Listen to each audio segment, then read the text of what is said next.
Hi, Tim. Wonderful to have you presenting for our club, W6SD.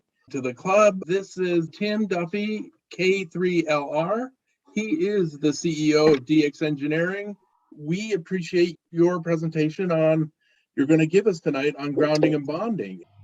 Thank you very much, Mike, and thank you, Alex, and to the rest of the club members. It's great to be here this evening. We're going to get right into it. We're going to talk about grounding and bonding. What we're going to talk about tonight is grounding and bonding. A lot of emphasis on bonding. Grounding is very important for lightning protection, but bonding is really important when it comes to your station. We're going to talk about AC safety, lightning protection, RF and audio. I'm going to show you some techniques. All this material came from other places. So it came from the antenna book, the handbook. There's also grounding and bonding for the radio amateur, which is in its second edition now.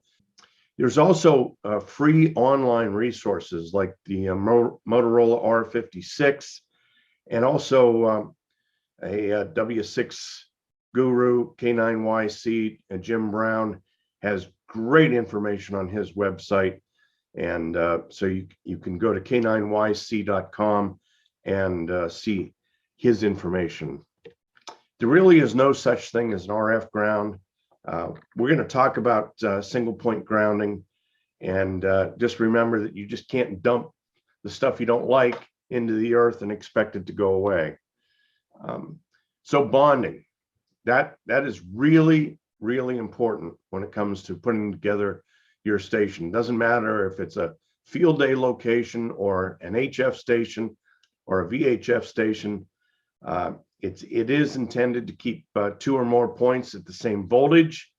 That's really important. It's not expensive. It's not hard to do, but it does require knowledge of how to do it. And so at the end of the day, this all works in your favor for AC safety, lightning protection, and RF management. For bonding to work, it has to be low impedance. So that means short, thick wires. And so heavy enough to carry the expected current. You know, in the case of lightning, that can be lots of amperes. Sturdy enough to survive the outside environment. That means no braid outside. No braid whatsoever, because it will go away very quickly. You do want to use, in the shack, you can use braid, but it needs to be thick, as in wide, and it also needs to be tinned to protect the copper. And we'll talk more about that.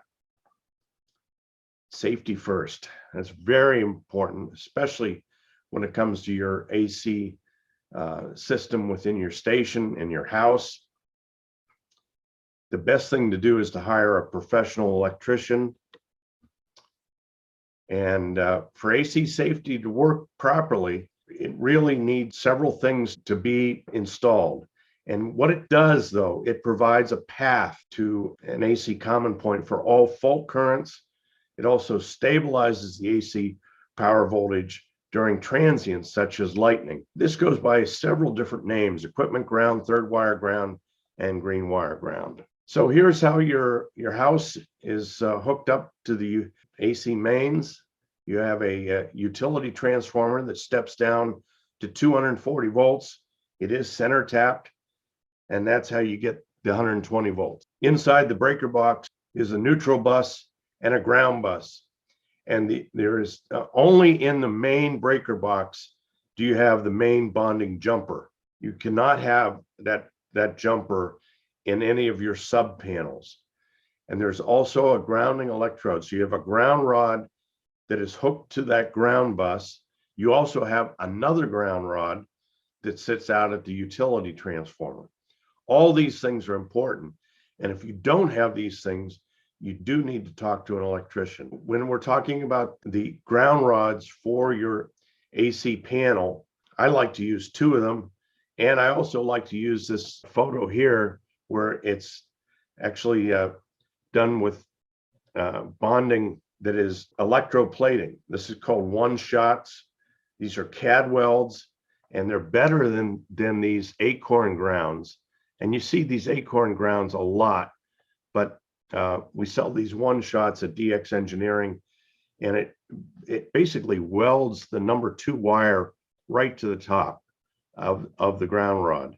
And that's really what you want to do. So you want to make sure that you bond all the connections together, all the ground rods bonded together, and you don't want to have anything that is not bonded together. When we're talking about lightning protection, you want to keep lightning outside of your house, outside of the shack. Here's the wrong way to do it. Look, here's the tower. There's no ground rod. All right. So here's the coax coming down. There's a ground rod here, but it's also an entry point into your radio. And then another, the other ground rod that is on your AC service. That's not what you want to do. You want to have a ground rod at the tower, ground rod here before you go into the shack, and then several ground rods around your house, and everything is connected together.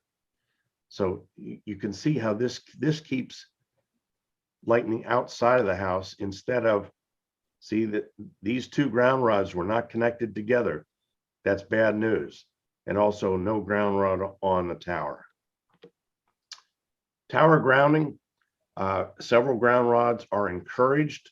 This is how I ground my towers, with radials and multiple ground rods. And you also want to bond your feed lines to the tower. Bond them to the tower leg. If you have a vertical, you can use spark gaps, but you want to make sure that your feed lines, this is a nice handy bracket that we make at DX Engineering that makes it easy to bond your feed lines right to the tower. Inside the shack, I always use an RF ground plane underneath all my radios and amplifiers. What this does is helps to keep that voltage at the same point, regardless of the component in the station. Lightning protection is important. Here's an example of lightning protection for a rotor, making sure these are gas discharge tubes and MOVs. Also, this is good for coax, polyphaser, very famous company. Also AC lightning protection. So some examples of single point ground panels. Here's a single point ground panel showing an aluminum plate, and then you see here the connection to the ground rod.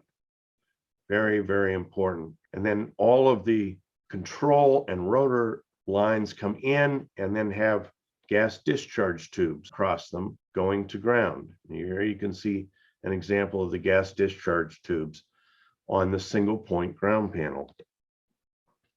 Another example of a single point ground panel where all the filter components and switching components all mounted on an aluminum plate. So everything has to have common or bonded ground connections. That's very important. Everything in the station has to be bonded together. So another example is to use a 1/2-inch copper pipe.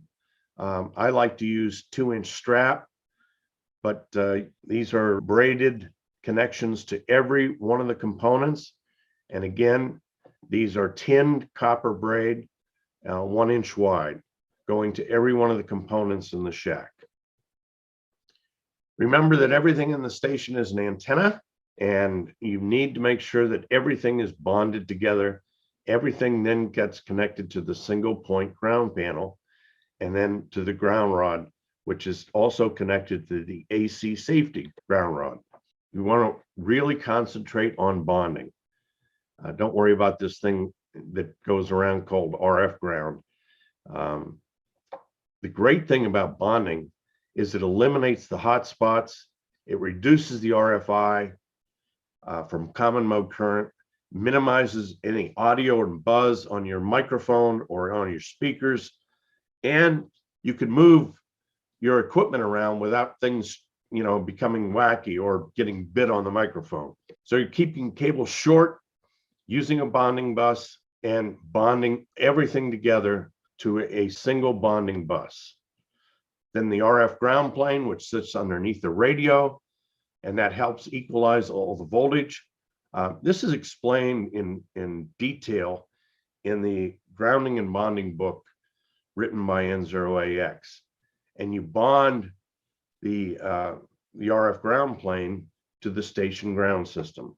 Remember that all currents flow on all wires, but a single solid ground system made of short, heavy, direct connections satisfies all the requirements for AC safety, lightning protection, RF management, and clean audio.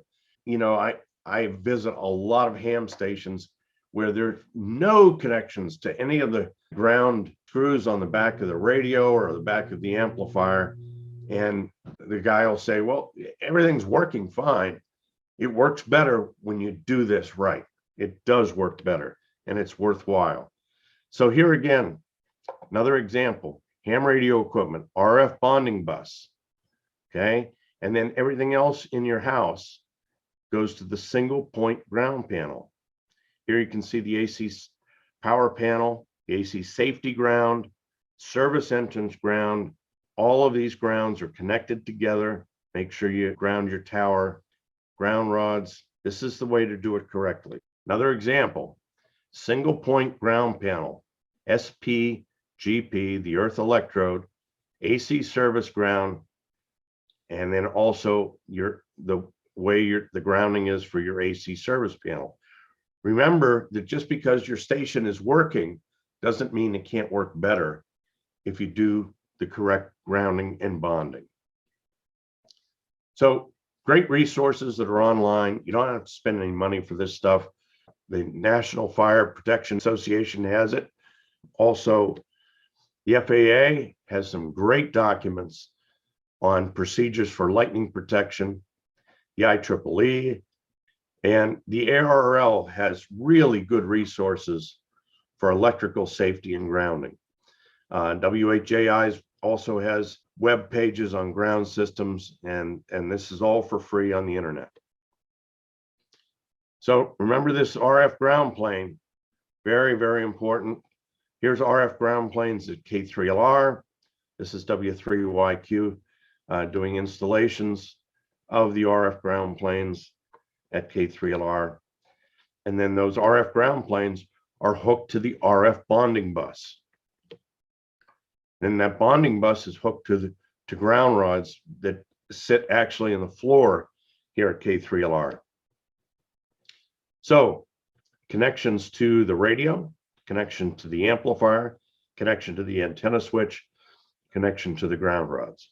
Here's the RF ground plane. This is the connection to the radio, 1-inch wide tin copper braid. This is the connection to the RF bonding bus. Remember to keep your cable short, use shielded cable, and use the bonding bus. Another shot of the RF ground plane. And then the radio goes on top of the ground plane. Here you can see two radios side by side and the RF ground plane.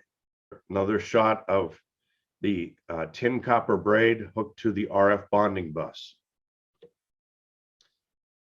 Here's the connection to the ICOM radio going to the RF ground plane, and then hooks to the RF bonding bus.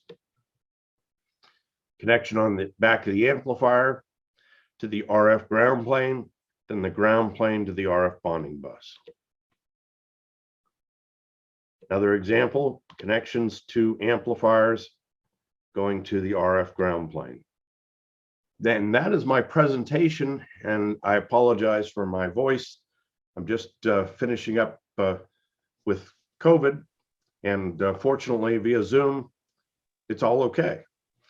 But I feel better than I sound. So not ready for an SSB contest, but next weekend on 160, it'll be fine. And I'm available for any questions.